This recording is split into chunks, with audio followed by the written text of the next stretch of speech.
할렐루야. 우리 이 시간에 함께 예배로 나아가겠습니다. 우리 함께 예배로 나아가기 전에 먼저 우리의 마음을 하나님께 좀 집중했으면 좋겠습니다. 우리 이 시간 기도할 때 오늘 우리 아우팅도 가고 이렇게 또 이렇게 어제 얘기대로 이렇게 자매들 같이 1박도 해서 막 피곤도 할 텐데 우리의 온 정신을 하나님께 집중하고 그리고 온전히 하나님만 예배하는 그런 우리 하나님 찾으시는 참된 예배자로서 예배하는 그런 시간 되게 해달라고 우리 이 시간에 같이 한번 기도했으면 좋겠습니다. 기도합시다. 하나님 아버지 감사합니다. 오늘 우리가 주님을 예배하기 위해서 모였습니다. 하나님 아버지 오늘도 우리 예배 가운데 함께하여 주시고 하나님 먼저 우리가 주님 앞에 우리의 마음을 모셔드렸으면 좋겠습니다. 우리의 분주한 마음 또 우리의 흥분된 마음 또 하나님 아버지 피곤한 우리의 마음 이런 것들을 우리 주님 앞에 좀 다 내려놓고 이 시간 온전히 주님만을 바라보았으면 좋겠습니다. 이 시간 온전히 주님만을 의지했으면 좋겠습니다. 우리 예배 가운데 임하시는 주님 또 예배 가운데 우리에게 말씀하시는 주님 우리가 그 주님을 만나고 경험하는 그런 귀한 시간 될 수 있도록 하나님 도와주시고 하나님 인도하여 주시옵소서. 이 시간 우리 주님 앞에 나아가오니 성령 하나님 역사하여 주시고 온전히 주님만 우리 예배의 주인이 되어 주시옵소서.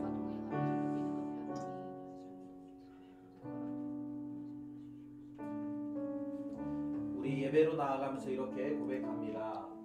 사람아 주께서 성한 것이 무엇임을 내게 보이셨나니 여호와께서 내게 구하시는 것은 오직 정의를 행하며 인자를 사랑하며 겸손하게 내 하나님과 함께 행하는 것이 아니냐. 아멘. 우리 다 함께 자리에서 일어나셔서 우리 임리에 찬양하겠습니다.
나는 전능하신 아버지 하나님 천지의 창조주를 믿습니다. 나는 그의 유일하신 아들 우리 주 예수 그리스도를 믿습니다. 그는 성령으로 잉태되어 동정녀 마리아에게서 나시고 본디오 빌라도에게 고난을 받아 십자가에 못 박혀 죽으시고 장사된 지 4일 만에 죽은 자 가운데서 다시 살아나셨으며 하늘에 오르시어 전능하신 아버지 하나님 우편에 앉아 계시다가 거기로부터 살아있는 자와 죽은 자를 심판하러 오십니다. 나는 성령을 믿으며 거룩한 공교회와 성도의 교제와 죄를 용서받는 것과 몸의 부활과 영생을 믿습니다. 아멘. 우리 다 함께 자리에 앉아주시고요. 이 시간 우리 함께 찬양했으면 좋겠는데요. 여러분 우리가 예배 자리로 모였습니다. 물론 우리가 모여 있는 이 예배당이 하나님이 거하시는 성전은 아니에요. 성전은 우리는 예배당에 모여 있어요. 그 구약에 있는 성전과 지금 우리가 드린 예배당을 우리가 혼돈하면 안 됩니다. 구약에는 하나님이 성전에만 있다고 믿었지만 신약에 우리는 하나님이 성전에만 계시다고 믿지 않고 하나님이 우리의 삶의 전반부에 모든 곳에 우리가 함께 임마누엘 하시는 거죠. 그렇기 때문에 어디든지 하나님이 계십니다. 그럼에도 불구하고 우리가 이렇게 함께 예배당에 모여서 예배하는 이유는 우리가 함께 예배할 때 하나님의 임재를 더 깊이 경험할 수 있고, 때로는 우리가 함께 예배할 때 하나님을 예배할 수 없었던 자들이 함께 모여서 예배하면서 하나님을 경험하고 하나님께 나아갈 수 있는 그런 힘과 동력을 얻기 때문에 그렇습니다. 이 시간 우리가 함께 그 구약의 예루살렘 성전은 아니지만 우리가 함께 이렇게 교회로 모였는데요.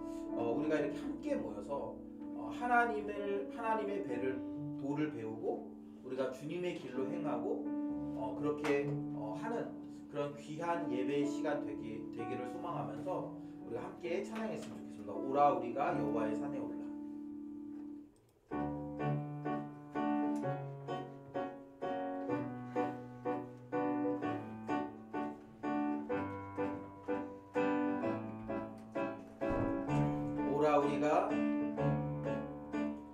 오라 우리가 여호와의 산에 올라 하나님의 전에 이르자. 오라 우리가 여호와의 산에 올라. 오라 우리가 여호와의 산에 올라 하나님의 전에 이르자. 주님의 도를 배우고 주님의 도를 배우고 주님의 길로 행하리. 이는 율법이 시온에서 나오고 주의 말씀은 예루살렘에서. 오라 우리가 여호와의 산에 올라. 오라 우리가 여호와의 산에 올라 하나님의 전에 이르자. 오라 우리가 여호와의 산에 올라 하나님의 전에 이르자. 주님의 도를 배우고 주님의 도를 배우고 주님의 길로 행하리. 이는 율법이 시온에서 나오고 주의 말씀은 예루살렘. 주님의 도를 배우고 주님의 도를 배우고 주님의 길로 행하리. 율법이 시온에서 나오고 주의 말씀은 예루살렘에서. 지금 우리가 주님 안에 하나가 되어 바로 주님이 원하시는 뜻대로 크신 영광 높이는 노래가 되어 온 세상을 아름답게 하리. 지금 우리가 주님 안에 하나가 되어 지금 우리가 주님 안에 하나가 되어 바로 주님이 원하시는 뜻대로 주님의 크신 영광 높이는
우리가 함께 모여서 교회를 이루고 하나님을 예배하고 그리고 그렇게 함께 그리스도의 몸으로 지어져 가는 그런 우리의 모습들이 되었으면 좋겠습니다. 그럼에도 불구하고 우리가 놓치지 말아야 될 것이 하나 있는데 그것은 바로 뭐냐면 바로 하나님과의 관계라는 거예요. 우리는 사람들과의 관계를 잘 하길 원하죠. 그리고 세상에 보면 그런 관계에 관련된 책들이 굉장히 많습니다. 뭐 관계에서 성공하는 법, 대인 관계를 잘하는 법. 그런데 우리가 정말 그리스도인이고 우리가 그리스도인으로서 관계를 잘하려면 무엇이 필요하냐면 하나님 안에 있는 관계라는 거예요. 하나님 안에 있는 관계.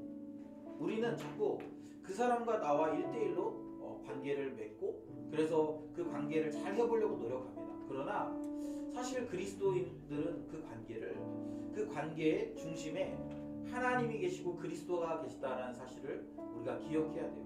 그렇지 않으면 우리가 하나님이 없는 상태에서 굳이 다른 사람들에게 잘해줄 이유가 뭐가 있습니까? 우리가 하나님이 없는 상태에서 누군가를 섬길 이유가 어디 있겠어요? 하나님이 없는 상태에서 우리가 손해볼 이유가 뭐가 있겠습니까? 그러나 우리의 관계에 하나님이 계시면 하나님 때문에 손해보고 하나님 때문에 나를 희생하고 하나님 때문에 나를 거기 그 관계 안에 헌신시키고 그렇게 되어지는 것이죠. 오늘 우리가 함께 공동체 아우팅을 나갑니다. 물론 우리 안에 관계를 잘 세우려고 나가는 거예요. 그런데 더 중요한 건 뭐냐면 그 관계 이전에 우리가 맺는 하나님과의 관계가 더 중요하다는 거죠. 오늘 우리가 참된 예배자가 되기를 기대하면서 오늘 이 예배에 우리가 하나님과 깊은 교제를 누리고 그리고 나서 이제 우리가 형제 자매들과 또 깊은 교제들을 누릴 수 있는 은혜 달라고 이 시간 우리 찬양하면서 하나님을 우리가 찾고 구하는 예배가 됐으면 좋겠습니다. 우리 같이 찬양합시다. 주를 위한 이곳에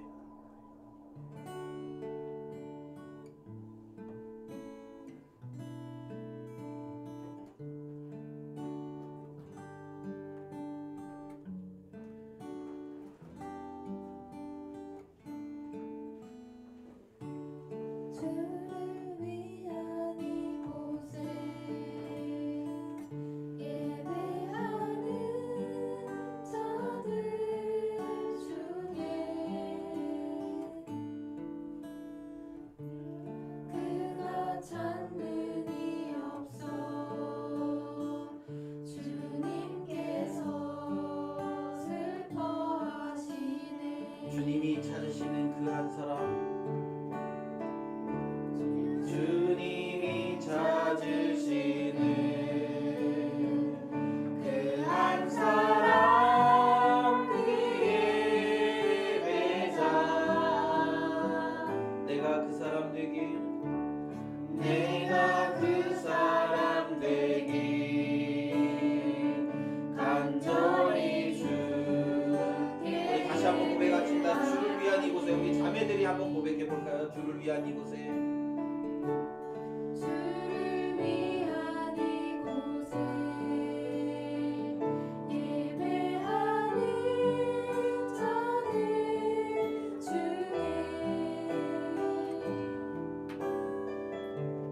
그가 찾는 일이 없어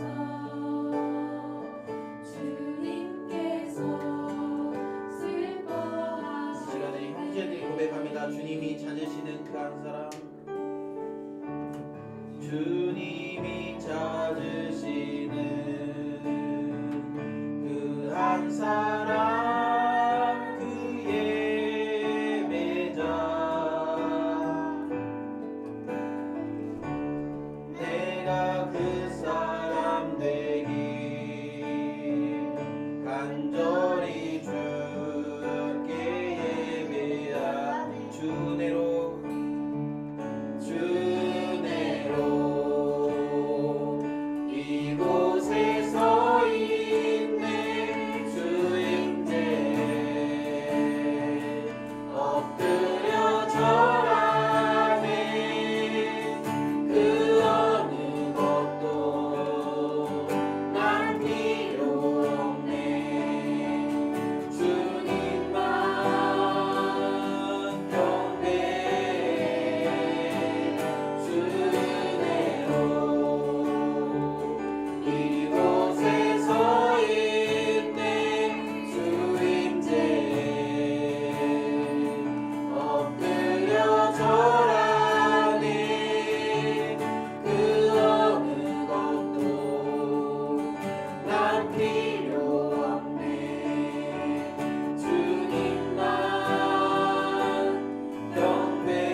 주님과 관계를 갖고 주님으로 인하여 우리의 삶이 풍성해지는 것, 이것은 우리 가장 중요한 기초이고 가장 중요한 근본입니다. 우리가 그것을 하려고 예배당에 모였습니다. 오늘 우리가 모인 이 예배를 통해서 우리가 그 주님과 풍성한 교제가 이루어지지 않는다면 우리는 예배당에 나온 그 근본적인 목적을 상실한 거죠.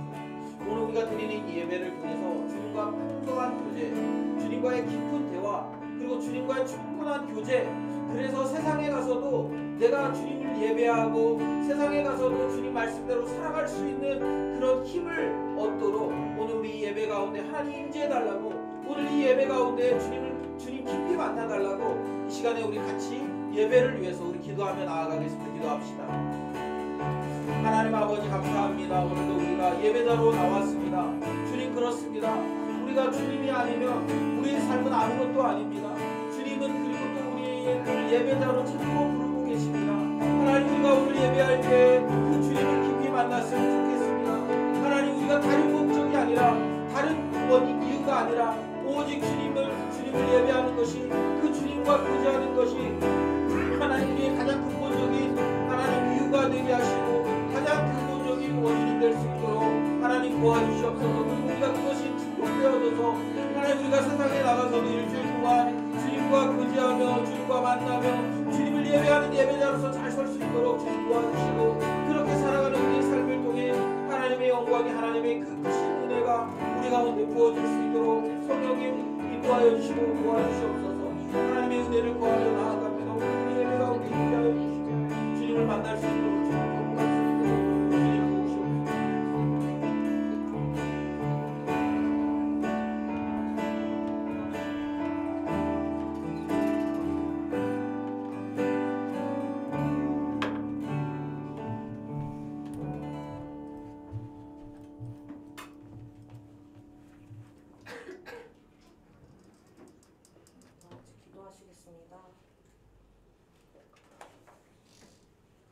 영광받아 마땅하신 하나님, 오늘 이곳에 우리가 모여 주님을 찬양하며 영광 돌릴 수 있게 하시네 감사드립니다.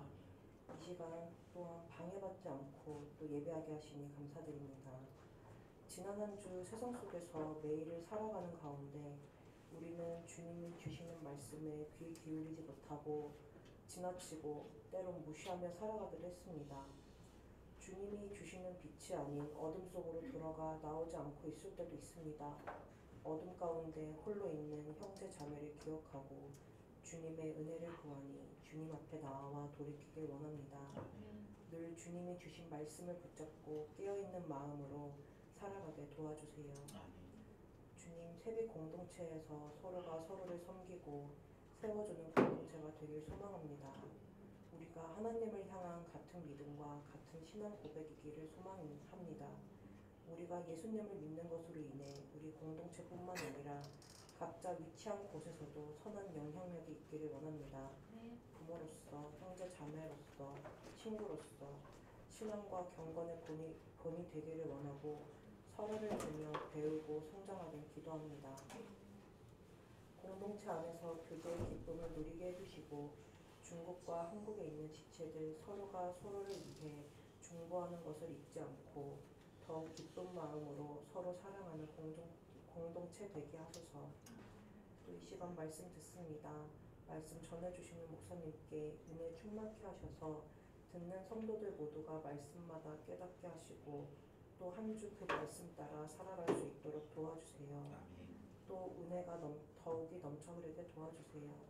또 주님의 몸된 교회를 위하여 애쓰는 모든 사역자들에게도 성령의 능력으로 붙들어 주셔서 영적으로 양육하고 보살피기에 조금도 부족함이 없도록 인도해 주세요. 살아계신 예수님의 이름으로 기도드립니다. 아멘. 오늘 하나님께서 주신 말씀 디모데전서 3장 1절에서 16절 말씀입니다.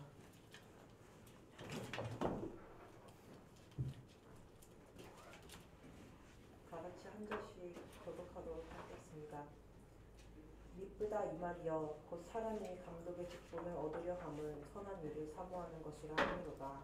그러므로 감독은 책망할 것이 없으며 한 아내의 남편이 되며 절제하며 신중하며 단정하며 나그네를 대접하며 가르치기를 잘하며 술을 즐기지 아니하며 구타하지 아니하며 오직 관용하며 다투지 아니하며 돈을 사랑하지 아니하며 자기 집을 잘 다스려 자녀들로 모든 공손함으로 복종하며 하는 자라야 할지며 사람이 자기 집을 다스릴 줄 알지 못하면 어찌 하나님의 교회를 돌보리요. 새로 입교한 자도 말지니 교만하여져서 마귀를 정죄하는 그 정죄에 빠질까 하니요. 또한 외인에게서도 선한 증거를 얻은 자라야 할지니 비방과 마귀의 올무에 빠질까 염려하라. 이와 같이 집사들도 정중하고 일부 이혼을 하지 아니하며 술에 임박이지 아니하고 더러운 일을 탐하지 아니하고 깨끗한 양심에 믿음의 비밀을 가진 자라야 할지니 이에 이 사람들을 먼저 시험하여 보고 그 후에 책망할 것이 없으면 집사의 직분을 맡게 할 것이요.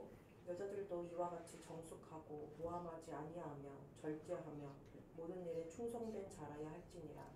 집사들은 한 아내의 남편이 되어 자녀와 자기 집을 잘 다스리는 자일지니 집사의 직분을 잘한 자들은 아름다운 지위와 그리스도 예수 안에 있는 믿음의 큰 담력을 얻느니라.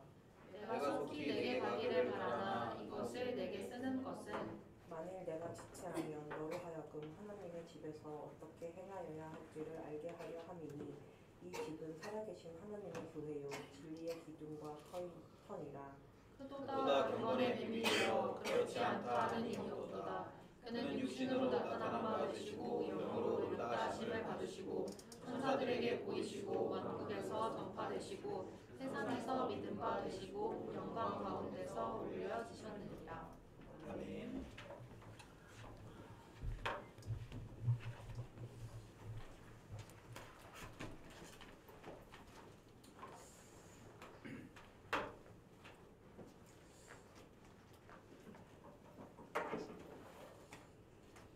우리 옆에 있는 분들하고 한번 인사했으면 좋겠습니다.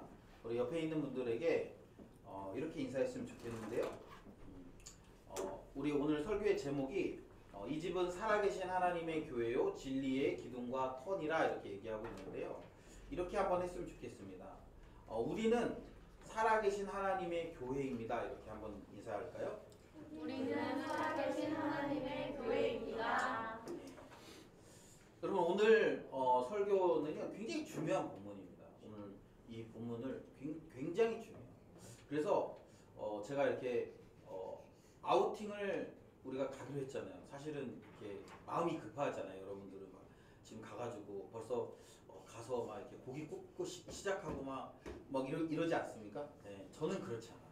저는 오늘 이 설교를 굉장히 지금 여러분들에게 잘 전해야 된다는 생각이 굉장히 강합니다. 왜 이 본문이 되게 중요하냐?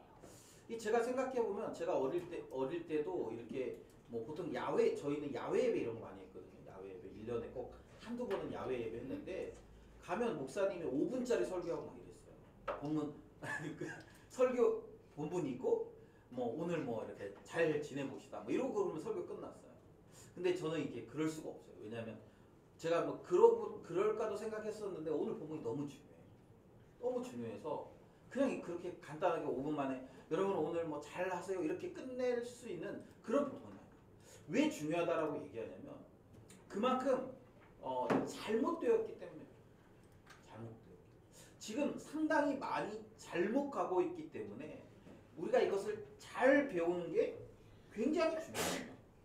여러분 아시는지 뭐 모르겠는데 어떤 교회를 가면 직분자를 세우는데 그러니까 정해져 있어요. 직분자 장로는 1,000만 원을 헌금해야 돼. 그리고 예를 들면 권사는 500만 원이고 안수 집사는 300만 원이고 또 어떤 더 큰 교회는 훨씬 더 많은 금액을 헌금해야만 그런 직분을 주기로 약속하고 그 직분을 받기로 하면 그렇게 헌금을 하도록 요구하는 거죠. 그런 구조들이 한국 교회 안에 이미 있어요. 또 어떤 곳에서는 이게 교회 여러분 아는지 모르겠지만 정치라는 게 있거든요. 특별히 이제 조직교회와 미조직교회에 있는데 이게 되게 어려운 부분들이 여러분이 이해하기 쉽지 않아요. 뭐냐면 조직교회라는 것은 교회 안에 당회가 구성된 교회를 조직교회라고 얘기합니다. 그리고 당회가 구성되지 않은 교회는 미조직교회라고 얘기해요. 물론 이게 장로교회 정치에서 그렇긴 해요. 그런데 뭐가 있냐면 조직교회의 목사는 계속 그 교회에서 목회를 할 수 있어요. 근데 미조직 교회의 목사는 뭐 해야 되냐면 계속 신임을 물어야 돼요. 그래서 7년마다 한 번씩 신임을 물어야 됩니다. 이게 교회 법에 정해져 있어요. 그래서 저는 미조직 교회 목사거든요. 제가 우리 당회가 없잖아요. 장로도 없고. 그래가지고 그걸 신임을 묻지 않고 뭐 위임을 받고 뭐 이런 걸 하려면 장로를 세우는 거예요. 빨리. 그래가지고 장로를 빨리 2명을 세워가지고 당회를 구성해서 내가 위임 목사가 되고, 그러면 위임 목사가 되면 그 목사가 그 큰 실수를 하지 크게 뭐 잘못 범죄를 저지르지 않으면 그 이렇게 자를 수가 없거든요. 그러니까 그런 어떤 정치적인 구조 때문에 직분자를 세우는 경우들도 있어요. 그런데 여러분 한번 잘 생각해 보세요. 이게 제가 이렇게 어딜 갔어. 식당에 갔어요. 식당에 갔는데 식당에 가면 여러분 우리가 이렇게 그 식당에서 일하시는 분들이 우리를 잘 서빙해 주기를 우리 기대하잖아요. 그죠? 그런데 예를 들면 그 알바인데 어떤 알바가 와가지고 계속 막 이렇게 접시도 막 툭 던지고 물 좀 주세요 그러는데 물 떠다 먹으세요 막 이러고 막 있잖아. 그렇게 나에게 불친절했어. 그럼 여러분 그 식당에 다시 또 가겠어요 안 가겠어요? 뭐 간혹은 뭐 가는 사람도 있겠지만 되게 많은 사람들이 잘 안 가지 않습니까? 저는 절대 안 가요. 저는 아무리 그 집이 뭐 좋고 뭐 해도 불친절하면 절대 안 가거든요. 근데 사장님 그럴 수 있잖아. 저 사람은요 그냥 우리 집 알바일 뿐이에요. 저 사람은 그냥 오늘 예를 들면 오늘 그냥 하루 알바 뛰러 온 사람이에요. 그렇다고 해도 여러분 뭐 그걸 알면 혹시 정상 참작이 될 수는 있지만 그렇다 하더라도 그 식당에 대한 기억이 우리에게 좋을까요? 좋지 않을까요? 좋지 않은 거예요. 여러분 어떤 조직체든지 사람을 잘 세우는 건 너무 중요한 일입니다. 그 사람을 세우는 것에 따라 어떤 사람을 세우느냐에 따라서 그 조직이 흥하기도 하고 망하기도 하는 경우들을 우리는 아주 많이 경험하게 되는 거예요. 오늘 본문은 교회 안에 직분자를 세우는 것에 대한 문제를 지금 다루고 있습니다. 그런데 직분자를 세울 때 어떻게 세워야 되냐라고 할 때 분명한 기준이 있다라는 거예요. 분명한 기준. 그리고 그 분명한 기준에 따라 직분자를 세우는 것이 맞다라는 거예요. 제가 얘기했죠. 지금 우리 한국 교회요. 가난한 성도들이 굉장히 많습니다. 교회를 나가지 않고 교회의 어떤 상처를 받거나 교회의 어떤 그런 불조리나 불합리함 때문에 교회를 나가지 않아요. 그런데 그 사람들은 자기들이 신앙이 있다라고 믿어요. 그런 사람들이 왜 양산된 줄 아세요? 대부분은 목사로부터 시작된 교회의 직분자들로 인해서 그런 문제들이 대부분 생기더라는 거예요. 그런데 여러분 잘 생각해 보시면 교회의 직분자는 보통 누가 됩니까? 교회에 열심히 있는 사람이 되잖아요. 그 공동체에 애정과 열심히 있는 사람이 되지 않습니까? 그러니까 더 문제인 거예요. 나는 이 공동체에 애정과 열심히 있어. 그래서 나는 직분자가 됐어. 그런데 문제는 뭐예요? 나 때문에 누군가 교회에 대한 불신, 교회에 대한 불편함, 교회에 대한 원망 이런 것들이 생겨서 그래서 교회에 나오지 않거나 교회를 떠나는 사람들이 생길 수도 있다는 사실이에요. 물론 지금 여러분들은 그런 직분자들이 아니니까 괜찮겠죠. 그런데 어쨌든 여러분들 신앙생활하면 언젠가는 그런 직분자가 되지 않겠습니까? 그랬을 때 여러분 누군가 여러분의 모습을 보면서 실족한다면 누군가 여러분의 모습 때문에 교회를 떠나가게 된다면 여러분 그건 굉장히 가슴 아프고 충격적인 일이 되지 않겠습니까? 그런 의미에서 저는 지금 우리 한국 교회가 잘못하고 있는 가장 중요한 부분 중에 하나가 뭐냐면 바로 이 직분자를 세우는 거예요. 이 직분이 마치 계급처럼 되어져 있는 거예요. 계급처럼. 하나의 계급이 되어서 목사는 병장이고 뭐 예를 들면 전도사나 뭐 그 강도사는 상병이고 장로는 뭐 일병이고 뭐 아니면 뭐 그 나머지는 뭐 이등병이고 뭐 아니면 뭐 훈련병 나부랭이든지 약간 그런 식의 어떤 계급처럼 이렇게 되어져 있는 구조라는 거죠. 그런데 여러분 성경이 뭐라고 얘기합니까? 교회 안에서 리더십들은 어떤 사람이어야 된다는 거예요? 섬기는 사람이어야 된다. 여러분 우리가 그런 전제를 가지고 오늘 본문을 좀 잘 살펴보셨으면 좋겠습니다. 오늘 본문에는 뭐 작게 구분하면 두 개의 직분으로 나옵니다. 하나는 뭐냐면 감독이고 하나는 집사예요. 근데 이걸 좀 잘게서 좀 나눈다고 하면 뭐 집사 중에서는 남자 집사에 대한 얘기, 여자 집사에 대한 이야기를 지금 하고 있어요. 그렇기 때문에 뭐 그런 부분 정도로 보면 좋을 것 같고요. 그래서 어떻게 시작하냐면 1절에 보면 미쁘다 이 말이여 곧 사람이 감독의 직분을 얻으려 함은 선한 일을 사모하는 것이라 함이로다 이렇게 얘기해요. 그러니까 이게 뭘 얘기하냐면 그 당시에 그런 말들이 있었다라는 거예요. 어떤 말이 있습니까? 감독의 직분을 얻으려 하는 것은 선한 일을 사모하는 것이기 때문에 그렇다. 그러니까 내가 직분을 얻기 위한 것은 선한 일에 대한 열정이 있기 때문이다라고 얘기했고 그게 미쁘다 이 말은 그냥 맞다 이렇게 표현하면 돼요. 그러니까 사도 바울이 그 교회 안에 그런 얘기들이 누군가 이렇게 직분을 얻으려고 하는 것은 선한 일에 대한 열정이 있기 때문인데 그 말이 맞다 이렇게 얘기해요. 그런데 그냥 선한 일에 대한 열정이 있기 때문에 그 사람을 그렇게 세우면 되냐? 그렇진 않다라는 거죠. 그러니까 열정이 있어. 선한 일에 대한 사모함이 있고 열정이 있어. 그 마음만 가지고 사람을 세우느냐? 그렇지 않다라는 거예요. 그럼 뭐 어떻습니까? 2절부터 보면 그러므로 감독은 이렇게 얘기하면서 이제 얘기하는 거예요. 이 감독은 여러분 두 가지 지금 현대로 보면 두 가지 직분을 다 얘기하고 있는데 하나는 목사나 사역자들을 얘기하고 있고요. 하나는 장로를 이야기하는 겁니다. 그래서 그러니까 여러분 잘 보시면은 장로가요. 우리 지금 한국 교회 장로님들은 사실은 지금 성경에서 얘기하는 그런 장로의 역할을 잘 못하고 있는 거예요. 왜냐하면 성경에서 얘기하는 장로의 개념은 그 목사와 거의 견주는 사실은 뭐냐면 목사는 여러분 말씀을 전하는 사람이잖아요.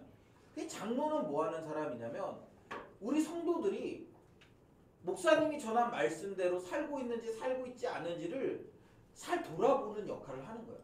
그래서 여러분 장로님들이 우리 성도들을 신방하거나 성도들을 만나면서 요즘에 하나님의 말씀대로 좀 잘 살고 있는지 또 혹시 하나님의 말씀으로 떠나가 있는 것은 없는지 이런 것들을 점검하는 게 장로의 역할이거든요. 그리고 그래서 어떻게 해요? 장로들이 치리를 하는 거예요. 교회 안에서. 물론 이제 그 안에 목사도 포함되어 있지만 치리를 하는 이유는 뭡니까? 하나님의 말씀대로 살지 않고 죄를 범한 성도들을 치리하여서 하나님의 말씀대로 살도록 권면하는 역할을 장로들이 하는 거기 때문에 그래요. 그래서 여러분 교회 안의 장로는요 목사와 함께 목양하는 역할을 하는 겁니다. 목사는 말씀을 준비하고 하나님의 말씀을 선포하고 이런 것들에 집중한다면 장로는요 그 성도들을 돌아보고 그래서 성도들이 하나님의 말씀대로 사는지 살지 않는지를 점검하고 이런 역할을 하는 거예요. 그런 사람의 그 자격이 무엇이냐 이렇게 얘기하면 쭉 설명하고 있습니다. 이게 근데 자격이 어렵진 않아요. 그래서 제가 뭐 자격을 하나하나 설명하진 않을게요.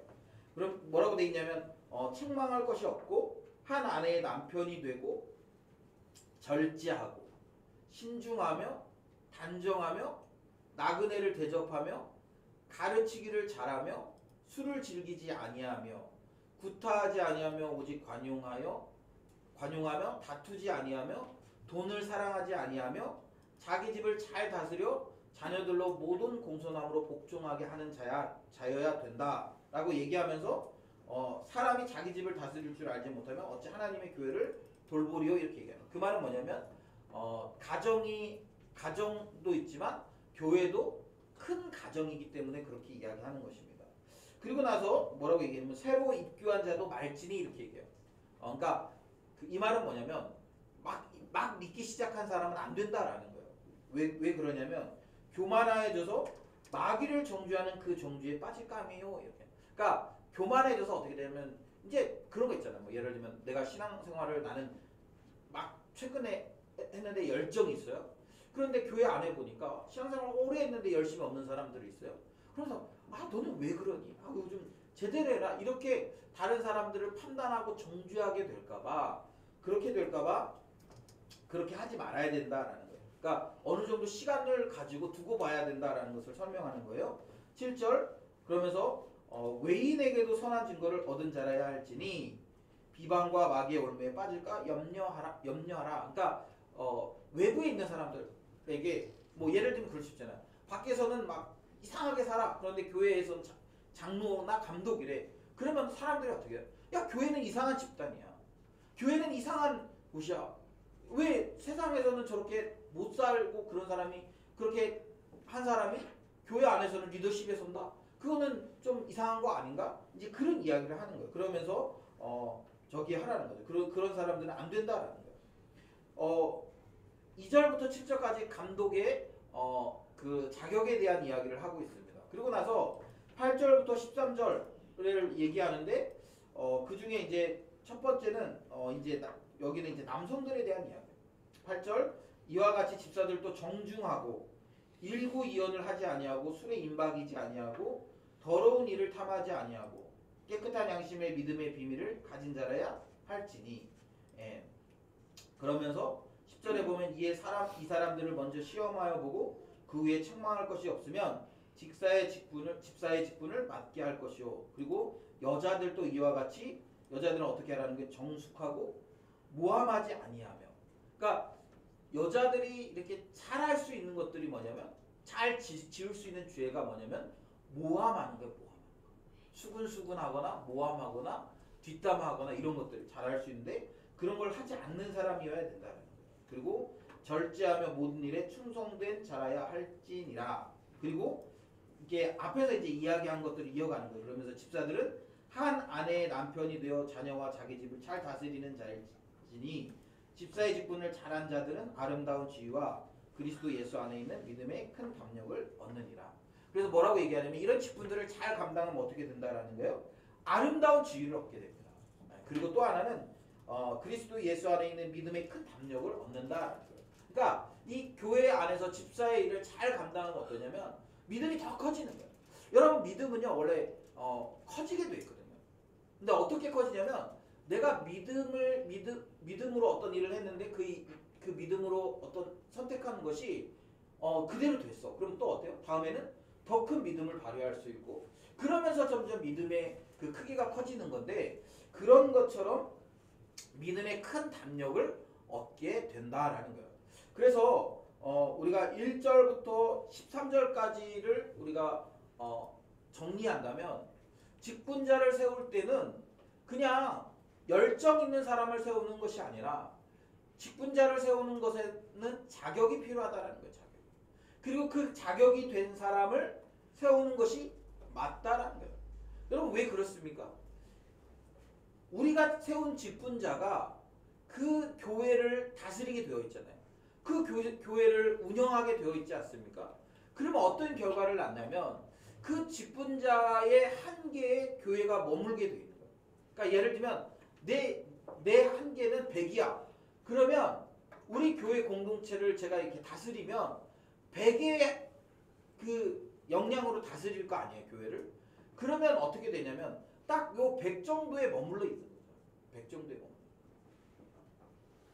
그리고 예를 들면 그러면 더 큰 사람이 와. 그러면 어떻게 됩니까? 그 사람은 이 공동체 안에 적응할 수 없어요. 왜요? 교회 리더십이 100인데 예를 들면 나는 200짜리야. 그럼 어떻게 돼요? 자꾸 이렇게 뭔가 걸리고 부딪히는 거예요. 그런데 예를 들면 그 리더십이 세상의 일반적인 통용되는 리더십의 기준이 한 100쯤 된다고 칩시다. 그런데 교회 리더십이 한 50쯤 돼요. 그럼 여러분 어떻게 될까? 세상에서 볼 때 교회는 세상에서보다 훨씬 못한 공동체가 되는 거예요. 훨씬 못한 공동체. 여러분 세상에서는 능력을 위주로 뽑지 않습니까? 주로 능력 위주로 사람을 뽑잖아요. 그래서 뭐 예를 들면 사람을 세울 때 뭐 그 사람의 인격이 어떠냐 그런 거 별로 중요하지 않아요. 물론 그런 것도 이렇게 전혀 안 보긴 하지만 뭐 그런 게 별로 중요하지 않습니다. 예를 들면 뭐 어디 회사에서 임원을 세운다 그럴 때 야 저 사람은 가정생활을 잘하나 뭐 아니면 우리 오늘 본문에서 본 것처럼 아 저 사람은 뭐 술에 임박이지 않았나 이런 걸 보진 않잖아요. 그런 데서는 뭘 봐요? 능력을 봐요. 그래서 능력이 괜찮으면 가정생활 좀 못해도 뭐 괜찮아. 그리고 뭐 그 능력이 괜찮으면 술을 좀 많이 마셔도 괜찮아. 뭐 그런 거죠. 그런데 성경은 우리에게 요구하는 자격이 있는데 사실 이 요구하는 자격 여러분 이걸 보면서 어떤 생각이 드세요? 아 이 정도면 나도 될 수 있다 이런 생각이 드세요? 아니면 아 요즘 이거 너무 빡센 거 아니야? 뭐 이런 생각이 드세요? 어때요? 아 요 정도는 가능하지 뭐 이런 생각이 드세요? 그러면 우리 교회는 되게 성숙한 교회. 근데 보면 제가 봐도 제가 이렇게 감독의 자격을 보면서 그런 생각이 들거든요. 야 이거 너무 빡센 거 아닌가? 너무 빡세요 사실. 굉장히 기준이 높은 거예요. 왜 그렇게 기준이 높아야 됩니까? 왜 교회의 리더십을 세울 때 그렇게 높은 기준을 세워야만 됩니까? 왜냐하면 우리의 이 기준을 통해서 보는 리더십들이 세상에서 볼 때는 그 교회의 모습을 전부 드러내는 것처럼 보이기 때문에 여러분들이 예를 들면 직장에 가서 뭐 신앙적인 얘기를 혹시 하게 됐는지 모르겠지만 신앙적인 얘기를 하게 됐어. 그런데 우리 교회는요 이렇고 이런 것들을 해요. 그러면 다른 사람들이 볼 때는 그 사람을 보면서 그 교회의 모습을 평가하게 되는 거예요.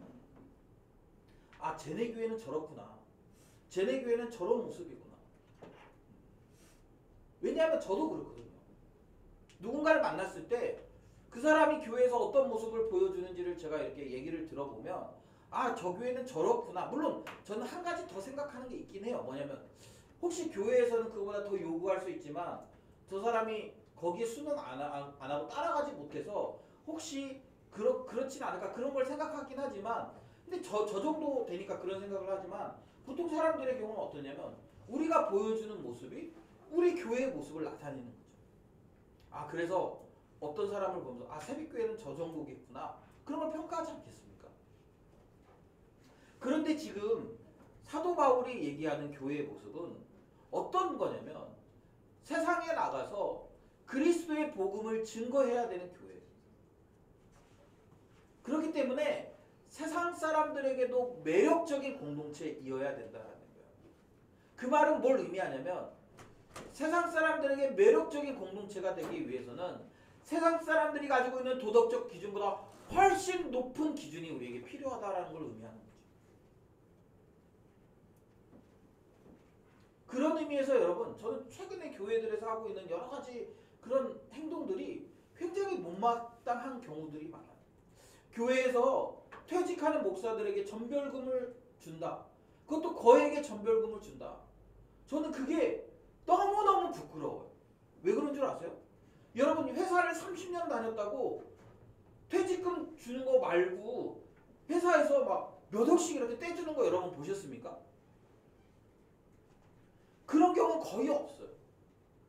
회사에서 예를 들면 30년 근속했다. 그러면 그래서 퇴직을 했다. 정년퇴직을 했다. 그러면 퇴직금 주고 잘하면 어디 여행 한번 보내주든가 잘하면 금부치 조금 주든가 요 정도가 다예요. 막 몇 억씩 챙겨주고 그렇지 않아요. 여러분 그게 일반 직장인들의 상식이에요.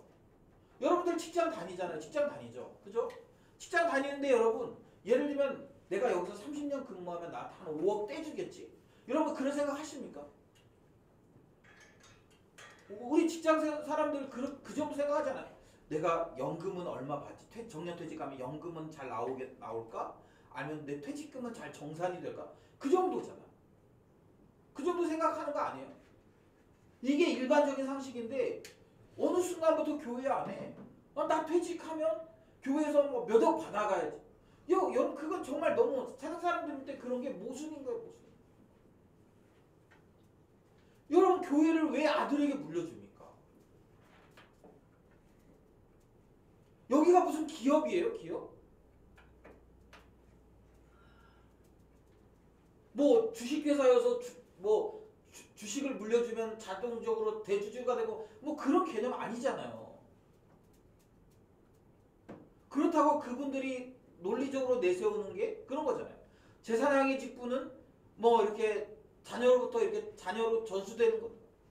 그 말도 안 되는 걸 갖다가 붙여가지고 자기들의 그런 그 악한 행위들을 성경적으로 합리화시키려는 그 태도들이 저는 너무 부끄러운 거예요.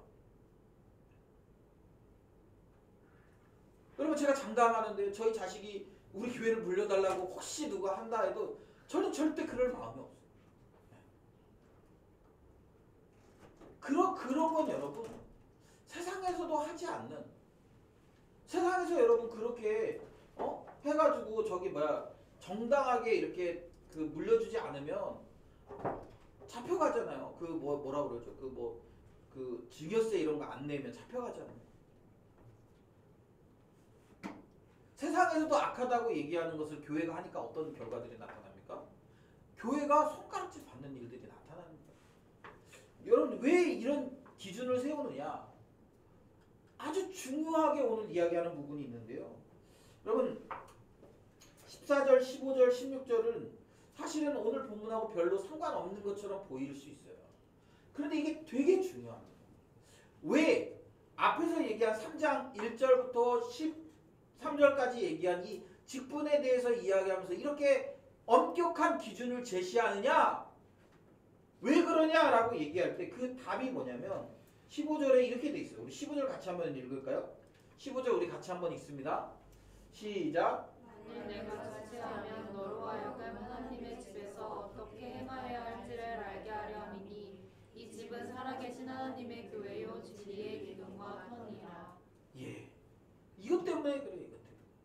사도 바울이 이거를 가서 직접적으로 얘기하고 싶었는데 갈 수 없을지도 모르니까 디모데에게 이 직분자를 세우는데 왜 이렇게 엄격한 기준으로 직분자를 세워야 되는지를 설명하고 있는데 왜 그러냐? 바로 너가 섬기는 그곳이, 그리고 네가 세우는 직분자들이 세워져서 그 직분자들이 섬기는 그곳이 하나님의 집이기 때문에 그렇다는 거예요. 하나님의 집. 그러면서 뭐라고 얘기합니까? 이 집은 살아계신 하나님의 교회요 진리의 기둥과 터다 이렇게. 여러분 우리가 섬기고 있는 이 작은 교회, 새빛교회 몇 명 되지 않는 것 같고 그런 교회지만 여러분 그런 교회를 우리는 하찮게 보고 그냥 대충 볼 수 있지만 그렇지 않다라는 거예요. 이 교회는 뭐라는 거예요? 하나님의 집이라는 거예요. 하나님의 집. 그리고 진리의 기둥과 진리의 터라는 거예요. 그냥 그렇게 하찮은 공동체가 아니라 그냥 사람들이 모여서 그냥 하는 그런 곳이 아니라 살아계신 하나님의 집이기 때문에 함부로 사람을 세우고 그 사람이 함부로 교회를 좌지우지하지 않도록 제가 너무 흥분했어요. 지금. 그렇게 놀 수 없다라는 거예요. 그렇게 함부로 하도록 내버려두는 곳이 되면 안 된다라는 거예요. 그래서 어떻게 하는 거예요? 기준을 높이 세우고 직분자를 세워야 된다라는 거예요. 왜? 직분자들에 의해서 이 교회가 운영되기 때문에 그렇다는 것이죠. 사랑하는 여러분, 저는 오늘 이 말씀을 준비하면서 저는 여러분들이 굳게 결단하셨으면 좋겠습니다. 여러분들이 혹시 직분자가 되어야 될 일이 있으면 여러분 이 기준에 좀 최대한 부합하도록 몸부림치셨으면 좋겠어요. 그리고 혹시 여러분들이 이 기준에 부합하지 않았다면 직분자로 좀 서지 마세요. 정말 부탁드려요. 저도 여러분 제 개인적으로 결단한 것이 있어요. 여기 저희 아들들이 셋이 있으니까 제가 더 대놓고 얘기할 수 있을 것 같은데요. 여기 오늘 본문에 보면 그런 얘기가 있잖아요. 사람이 자기 집을 다스릴 줄 알지 못하면 어찌 하나님의 교회를 돌보리. 제가 하나님의 교회를 돌보는 감독의 역할을 지금 하고 있잖아요. 그러면서 제가 사실 예전부터 결단한 게 있어요. 내가 우리 자녀들을 잘 못 키워서 혹시 우리 자녀들이 교회 안에서 말썽을 일으키면, 뭐 예를 들면 뭐 그 있잖아요. 그런 조모 목사님처럼 막 교회 돈 가지고 막 비리를 일으키고 교회 안에서 사업을 해가지고 성도들이 헌금한 걸 가지고 막 하고 그런 것처럼 그런 무리를 일으키면 저는 목회를 그만하겠다는 거예요. 정말이에요. 자녀들을 그렇게 못 키우면, 제대로 못 키우면 제가 무슨 저걸로 성도들을 돌보겠습니까? 그래서 저는 제가 옛날부터 결단한 게 있어요. 결혼하기 전부터 결단한 게 있어요. 뭐냐면 아내와 자식들을 잘 다스려야겠다. 그래서 아내와 자식들을 잘 다스려서 교회 안에서 무리를 일으키면 나는 교회를 사임하겠다. 그게 제가 옛날부터 결단한 거예요. 그래서 저는 우리 자식들에게 부탁드려요. 제가 목회를 좀 잘할 수 있도록 여러분들이 좀 사고치지 않으셨으면 좋겠어요. 제발 좀. 여러분 좀 우리가 그런 기준, 이걸 막 교회에서 강요해서 이런 기준을 내가 좀 해야지 그런 게 아니라, 여러분 우리가 다 그리스도인 아닙니까? 다 하나님에 대한 열정과 하나님에 대한 사랑이 있는 사람들 아닙니까? 그렇다고 한다면 여러분 우리가 그런 기준을 나름대로 좀 세워야 되지 않겠습니까? 제가 그때 얘기했죠. 나는 목사를 하는 동안 2000cc 이상의 차를 타지 않겠다. 제가 지금 부득이하게 2500cc 차를 타고 있습니다.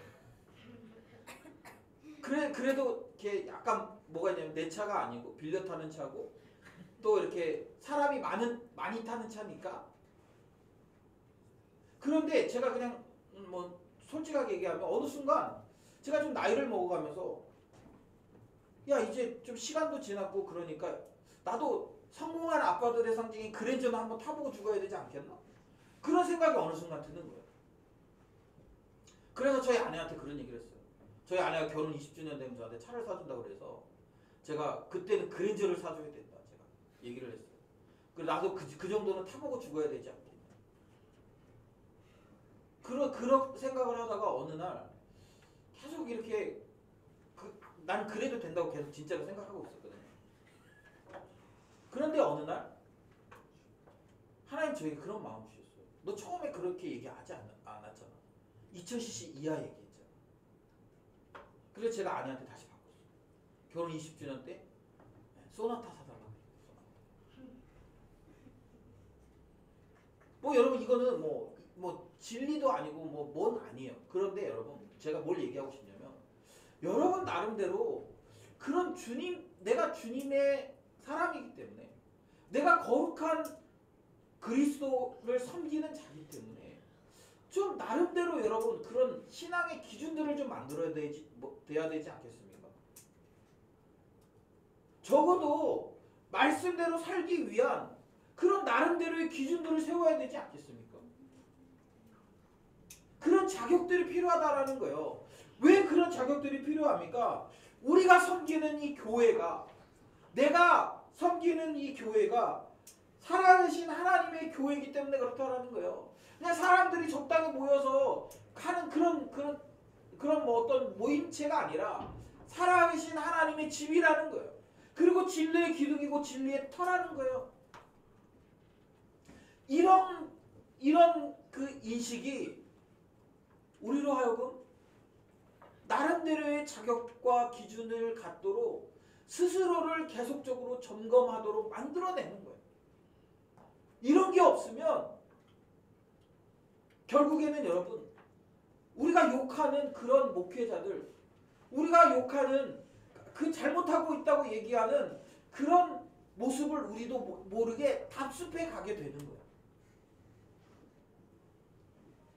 여러분 언제부터 교회에 그런 직분을 돈으로 팔았겠어요? 교회에는 항상 재정은 필요하고 그러니까 그렇게 하지 않았겠습니까? 그런데 여러분 그 모습이 뭐하고 똑같냐면 마틴 루터가 종교 개혁하기 전에 로마 카톨릭의 모습과 너무 똑같은 거예요. 성 베드로 성당을 지었어. 지어야 되겠어. 계획을 세웠어. 그런데 어때요? 돈이 부족해. 그러니까 어떻게 하는 거예요?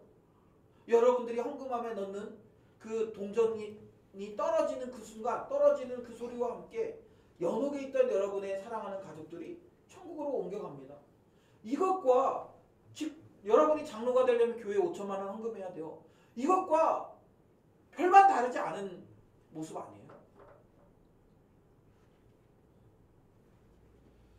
여러분 이것이 지금 교회 안에 공공연하게 이루어지고 있는 오늘날 우리가 살아가는 현대 교회의 모습이라는 거예요. 여러분 그걸 그대로 답습해 가시겠습니까? 여러분 그걸 그대로 따라가시겠습니까? 여러분이요 그냥 아무런 기준 없이 그렇게 살아가면요 그렇게 되는 거예요. 제가 우리 그 세비 출신들 있잖아요. 세비 출신들이 이제 지금 각 지역에 가서 많이 흩어져서 이제 각 교회 지역교회를 섬기고 있는데요. 제가 그 친구들한테 많이 듣는 얘기 중에 하나가 뭐냐면 그 교회에서 자기한테 리더하라고 했다는 거예요. 리더십으로 섬겨달라고 얘기했다는 거예요. 제가 그러면서 속으로 그 얘기를 들으면서 너한테? 그런 얘기 생각이 들어요. 제가 그런 생각을 하면 그 친구도 그렇게 얘기하는 거예요. 목사님 이상하죠? 네. 세비대에서는 제가 그냥 저기 맨날 말도 안 듣고 잘 쫓아가지도 못했던 사람인데 그런데 갔더니 리더로 섬겨달라고 얘기하는 거예요. 제가 그런 얘기를 들으면서 한편은 감사하긴 해요. 왜냐면 그래도 나름대로 훈련 받았다고 얘기하고 그곳에 가서 잘 쓰임 받으면 좋겠다 이런 생각이 들긴 해요. 그런데 한편으로 어떤 생각이 드냐면 야 한국 교회가 참 많이 이렇게 질적으로 이렇게 하락되어 있구나. 그런 생각을 많이 합니다. 안타까워요. 그런데 여러분 그런 토양 아래 여러분 우리가 아무런 기준도 없이 아무런 준비도 없이 그냥 들어가면 우리는 똑같이 되는 거예요. 똑같이. 그래서 여러분 저는 여러분들이 너무 중요해요. 여러분들이 너무 중요해요. 여러분들이 정말 교회에서 저 누구누구 집사입니다 얘기했을 때 아무런 꺼리낌이나 부끄러움이 없이 좀 드러낼 수 있는 그런 준비되어져 있는 집사 그리고 그런 준비되어져 있는 장로가 되셨으면 좋겠어요. 세상의 기준으로 봐도 저 사람 정말 그럴 만한 사람이야.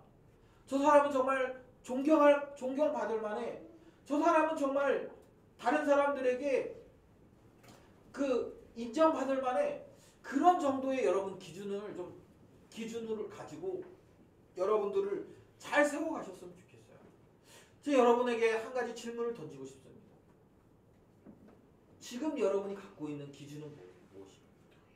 주님을 잘 섬기기 위해 여러분 나름대로 갖고 있는 기준은 뭐예요? 혹시 아무런 기준이 없습니다. 뭐 예를 들면 저는 그래도 적어도 일주일에 5번은 큐티하고 1시간 기도하고 뭐 이런 기준을 나름대로 세우고 계신가요? 아니면 나는 적어도 내가 정말 1년에 성경 1독은 하겠다. 아니면 난 적어도 뭐 예를 들면 1년에 1명씩 전도하겠다. 나는 적어도 1년에 한 번 일주일 정도 시간을 내서 기도원을 가겠다. 그런 여러분 나름대로의 그런 기준이 있습니까? 혹시 여러분 그런 아무런 기준이 없다면 여러분 나름대로 기준을 세우세요. 너무 중요한 기준이에요. 그 기준이 우리의 신앙의 퀄리티를 우리의 신앙의 가치를 결정짓습니다. 그리고 그런 여러분의 모습을 통해서 사람들은 교회를 보게 되는 거예요. 사랑하는 여러분, 그런 기준이 없는 분이 계시다. 오늘 본문에서는 감독의 기준, 그리고 집사의 기준. 여러분 신앙생활하면 여기 있는 분들은 거의 다 집사가 될까? 적어도 집사는 될 거 아니에요. 그러면 여기 있는 기준에는 적어도 부합해 성경에서 얘기하는 그런 집사의 기준에는 좀 맞춰야 되지 않겠어요?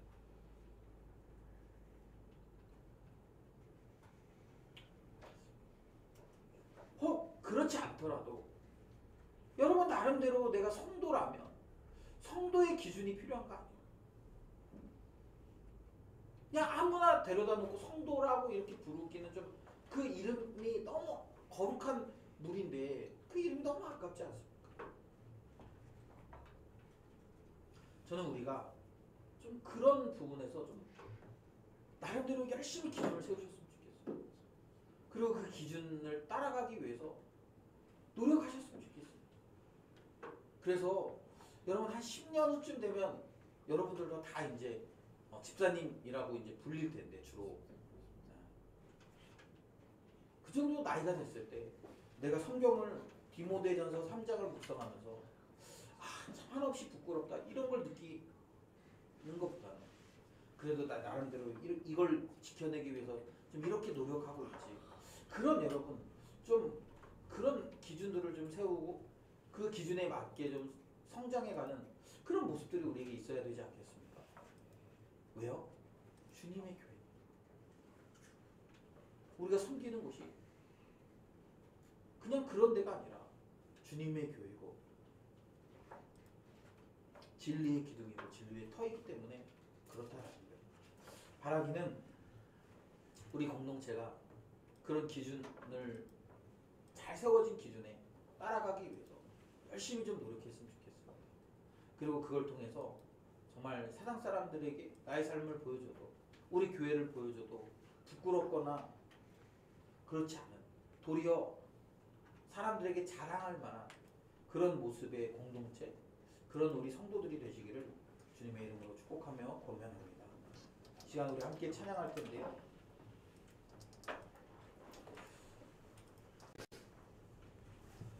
우리에겐 소원이 하나 있네라는 찬양할 텐데 이게 정말 제 소원이에요. 주님 다시 오실 그날까지 우리 가슴에 새긴 주의 십자가 사랑 나의 교회를 사랑케 하네. 우리 이 찬양하면서 우리 좀 결단했으면 좋겠습니다. 어떤 기준을 가지고 내가 신앙생활을 할지 나는 내 신앙에 어떤 기준을 세워서 그렇게 살아갈지 우리 함께 찬양하겠습니다.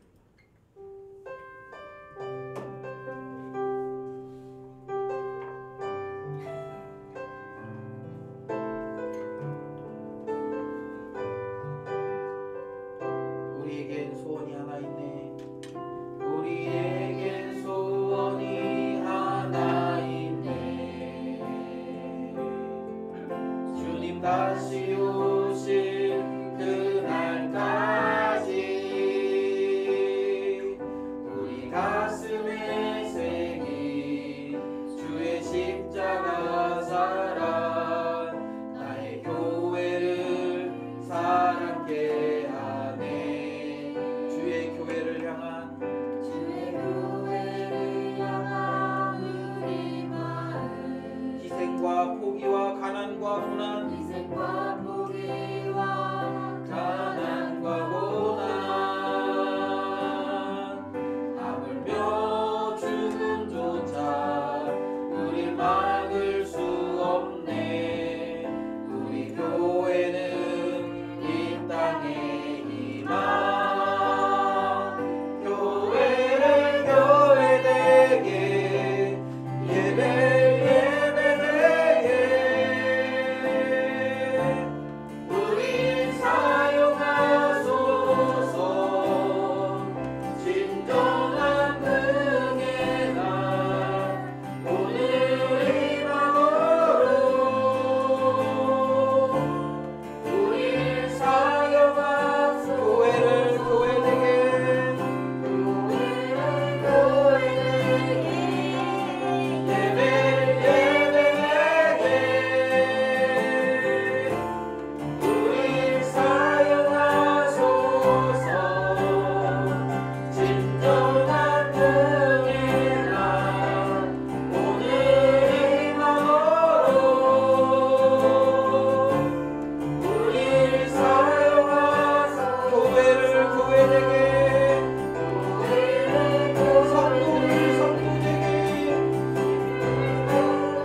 신앙은 그냥 내가 내 멋대로 하는 것이 아니라 하나님의 거룩한 집인 교회를 섬기는 일이기 때문에 그렇습니다. 우리 이 시간 기도할 때 나는 어떤 기준을 가지고 있고 나는 어떤 그런 신앙인이 되기 위해 노력하고 있는지 몸을 치고 있는지 좀 돌아봤으면 좋겠습니다. 그리고 그런 기준을 잘 세워서 그런 모델을 따라서 정말 하나님 보시기에 아름다운 또 세상 사람들이 볼 때도 아주 이렇게 본보기가 되는 그런 신앙의 길을 잘 따라갈 수 있는 우리 성도들이 되게 해달라고 그런 내가 되게 해달라고 이 시간에 우리 같이 한번 기도했으면 좋겠습니다. 기도합시다.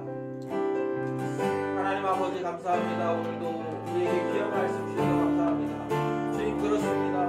우리가 섬기는 이 교회는 그냥 사람들의 모임이거나 하나님 그런 조직체가 아니라 하나님의 집이고 하나님 진리의 기둥이고 터임을 우리가 고백합니다. 하나님 우리가 하나님의 집인 이 교회를 그냥 아무렇게나 섬기지 않도록 도와주시고 그냥 아무렇게나 대하지 않도록 도와주시고 우리 나름대로 신은 신앙의 기준과 하나님 그런 나는 것을 잘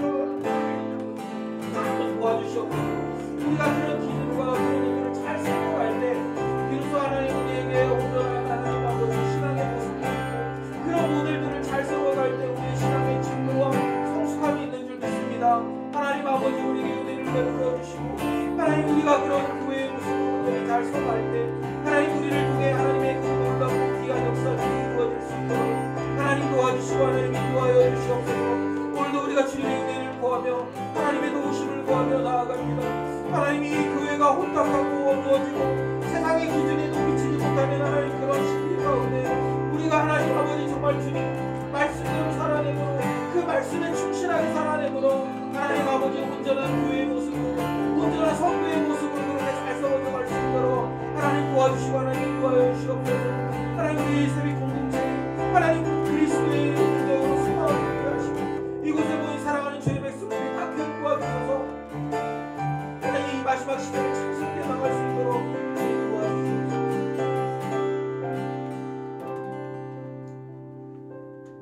하나님 아버지 감사합니다. 오늘도 우리에게 귀한 말씀 주시고 특별히 하나님 오늘 이 말씀을 통해서 우리가 신앙의 기준이 필요함을 다시 한번 깨닫습니다. 하나님 우리가 섬기는 교회는 하나님의 거룩한 집이고 진리의 기둥이고 진리의 터임을 고백합니다. 이런 귀한 곳을 우리가 대충 섬기거나 아무런 기준이 없이 그냥 섬기거나 그냥 하찮은 존재로 여기는 것이 아니라 정말 귀하고 가치 있는 것으로 여기며 우리가 그 교회를 섬기는데 부족함이 없도록 잘 준비된 일꾼이 될 수 있도록 주님 은혜를 베풀어 주시옵소서. 하나님 이 시대의 교회들이 많이 손가락질을 당합니다. 그 교회의 위상이 저 밑바닥으로 떨어져 있는 시대를 우리가 살아갑니다.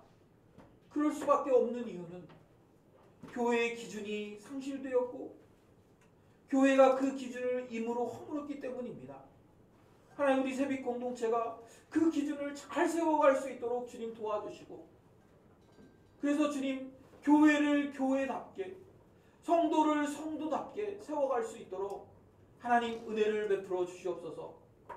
이곳에 모인 사랑하는 주의 백성들을 기억하시고 우리가 어떤 그리스도인이 되기를 원하는지 또 우리 교회가 어떤 교회를 되기 원하는지 기준을 잘 세워서 그 기준에 부합한 삶을 살아내기 위하여 날마다 희생하고 포기하고 섬기는 그런 우리 성도들의 삶이 될 수 있도록 주님 인도하여 주시옵소서. 하나님 아버지 오늘 오후에 우리는 또 함께 아우팅을 나갑니다. 우리가 함께 서로 사랑하며 그렇게 서로 섬기는 모습들이 세상 사람들에게 정말 귀한 본보기가 되어줄 수 있도록 도와주시고 그런 우리의 모습을 통해 하나님의 나라가 전파되는 그런 귀한 역사들이 일어날 수 있도록 도와주시옵소서. 이 시간 우리가 주님 앞에 나올 때 귀한 예물 들고 나왔습니다. 하나님 이것이 우리가 주님을 섬기는 하나의 기준이 되게 하시고 주님을 위하여 우리의 삶을 내어드리는 아주 귀한 헌신이 될 수 있도록 주님 도와주시옵소서. 그래서 이 귀한 헌신을 통해 주님의 몸된 교회가 더 교회다워지고 더 거룩해지는 모습을 우리가 볼 수 있도록 주님 도와주시옵소서. 이제 우리는 세상으로 다시 나아갑니다. 우리가 가는 그 세상 속에서 참된 교회로서의 모습을 우리가 드러낼 수 있도록 도와주시되, 먼저 우리가 참된 성도가 될 수 있도록 하나님 인도하여 주시옵소서. 감사드리며 예수님의 이름으로 기도드립니다. 아멘. 지금은 우리를 구원하기 위하여 십자가에서 생명 내어주신 예수 그리스도의 은혜와 하나님 아버지의 극진하신 사랑하심과 성령 하나님의 감화 감동 위로 교통하시는 역사가 오늘도 주의 말씀을 듣고 온전한 신앙의 기준을 세워서 하나님의 집이요 진리의 터이며 기둥인 교회를 잘 섬기는 거룩한 일꾼이 되기를 결단하는 거룩한 주의 백성들의 머리 위에와 섬기는 자리마다 이제부터 영원토록 함께 있을지어다. 아멘.